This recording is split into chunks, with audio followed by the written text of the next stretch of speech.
आप सभी को नमस्कार। जय हिंद साथियों। आज हम ग्राम आमागढ़ में हैं। यहाँ पे हमारे पूर्व सांसद जी डॉक्टर धासी मिश्र जी के कृषि फार्म में हैं और यहाँ पे देखिए इन्हें बहुत बड़े रूप में इन्होंने यहाँ पे हल्दी लगाई है और जो लगभग पूरी जैविक खाद से इसका देखरेख की जा रही। प्रबंधन जो है पूरा इसका पौधे का प्रबंधन जो है पूरा हल्दी के पूरा जैविक खाद से किया जा रहा है, गोबर खाद से, केचुआ खाद से किया जा रहा है। और इसको बढ़ावा देने के लिए अभी आपसे मिलवाते हैं सम्माननीय पूर्व सांसद जी धासी मिश्र जी से आपको मिलवाते हैं। देखिए और इसका पूरा बताएंगे आपको विस्तार से कि हल्दी कितने एकड़ में लगी है, कितना इसका बीज लगा है और भविष्य में इसकी किसानों के साथ में क्या प्लानिंग है जिससे कि किसान की आय जो है वो दुगनी हो जाए।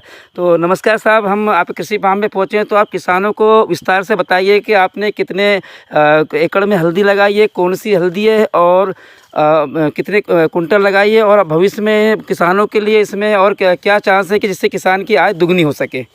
क्योंकि धान तो सभी किसान लगाते हैं, गेहूं भी लगाते हैं, मक्का भी लगाते हैं, पर हम क्षेत्र में देख रहे हैं कि लगभग आप बता रहे थे कि लगभग 12 कुंटल हल्दी किसी किसान के पास में नहीं है जी। नमस्कार डाले जी आपको जी और आपकी टीम को जी। देखिए क्या है कि ये ज़मीन 96 में मैंने जब ली थी तो यहाँ पर इसको पटवर्रा कहते थे, यहाँ पर घास भी पैदा नहीं होती थी जी जी। और 96 में लिया और उस समय पर मैंने यहाँ पर मेरे को चूँकि वृक्ष लगाने का शौक़ था तो मैंने उस समय पर ये पूरा 15 एकड़ में आम के झाड़ लगाए। कोई दूसरे भी झाड़ हैं, चीकू है, संतरा भी लगाया था, अनार भी लगाया था और बाद में मैंने इसको पूरा टोटल आम का कर दिया। अब चूँकि वर्तमान में बंदरों से बहुत ज़्यादा परेशानी आ रही है, मौसम के कारण भी बहुत ज़्यादा समस्या आ रही है कि आम का फल भी उतना नहीं मिल पा रहा है। तो हल्दी एक ऐसी खेती है, हल्दी है, अरबी घुइया आम जिसको कहते हैं, घुइया है जी।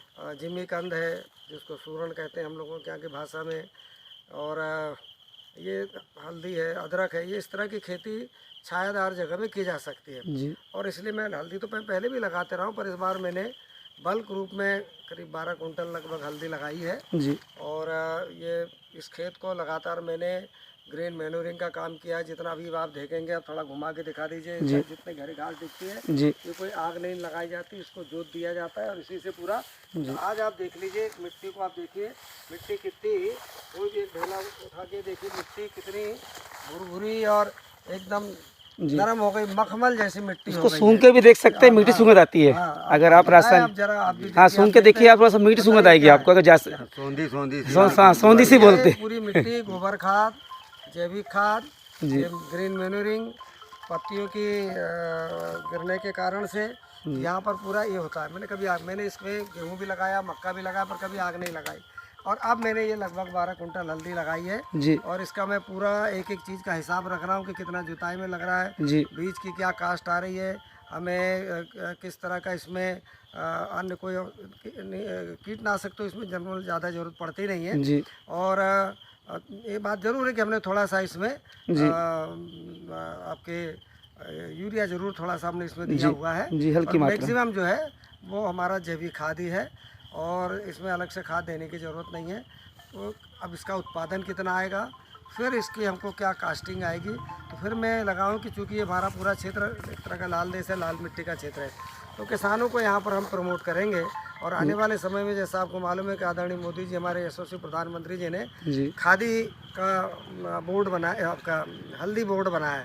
क्योंकि आज की तारीख में आपने देखा होगा कि कोरोना काल के बाद हल्दी की सर्वाधिक उपयोगिता, उसकी आवश्यकता समझ, एंटीबायोटिक है ये और आज विश्व में इसकी बहुत मांग है और इसलिए आदरणीय मोदी जी ने हल्दी बोर्ड बनाया है। तो उसी तरह से मैंने भी हल्दी का ज़्यादा उत्पादन करने की चिंता की है।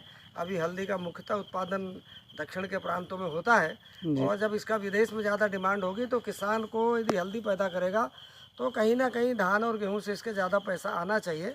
इसलिए मैं पहली बार पूरे कैलकुलेशन के साथ कर रहा हूँ, करता तो पहले भी था पर इस बार लगाया है और एक एक कैलकुलेशन करने के बाद हम किसान को प्रोत्साहित करेंगे और अपने एफपीओ के माध्यम से हम लोगों को और ज़्यादा से ज़्यादा बताएंगे कि कितना प्रॉफिट प्रति एकड़ इसका आएगा, खर्चा कितना है, प्रॉफिट कितना है।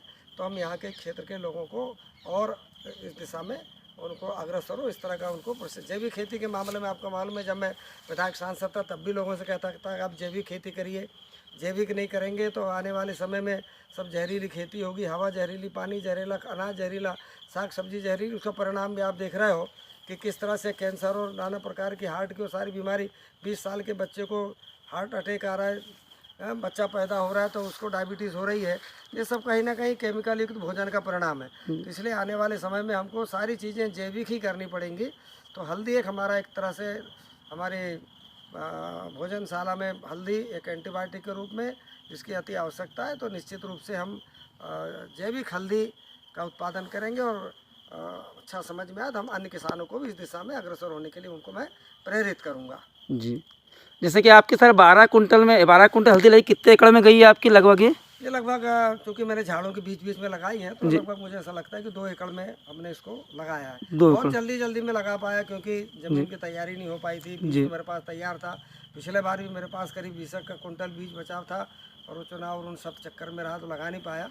इस साल निश्चित रूप से चिंता के साथ में लगा और आप देख भी रहे हो कि कितनी हाइट इसकी 4 फीट हाइट आई है। थोड़ा इसका खर्चा ये है कि इसका निदाई का खर्चा आता है। यदि आपको जैविक रखना है तो निदाई करनी पड़ेगी, क्योंकि यहाँ पहले मक्का लगा था तो मक्का के कारण से अब कुछ घास बीच में लगा है। इसको या तो नींदानाशक मार के कर सकते, पर मैंने कोशिश की कि पूरा इसको लेबर के द्वारा ही लगा है। थोड़ा लेबर कास्ट ज़्यादा आती है, पर यदि कोई किसान खुद का घर का करने वाला होगा तो उसको कास्टिंग थोड़ा कम ही आएगी। जी, बहुत बहुत धन्यवाद साहब आपका। आपके माध्यम से हमारे यूट्यूब चैनल है प्रदीप जैविक खेती, उसके माध्यम से हम सभी किसानों को दिखाएंगे और हमारे एफपीओ के बारे में, ताकि हमारे एफपीओ क्या है सभी नहीं जानते, कम से कम आपके माध्यम से हमारे एफपीओ को लोग जानेंगे भी, क्योंकि हमारे एफपीओ का मुख्य उद्देश्य है जैविक खेती को बढ़ावा देना और उससे जो उत्पादन होगा उसको एक अच्छे दाम से बिकवाना, जिससे कि किसानों की आय दुगनी हो सके।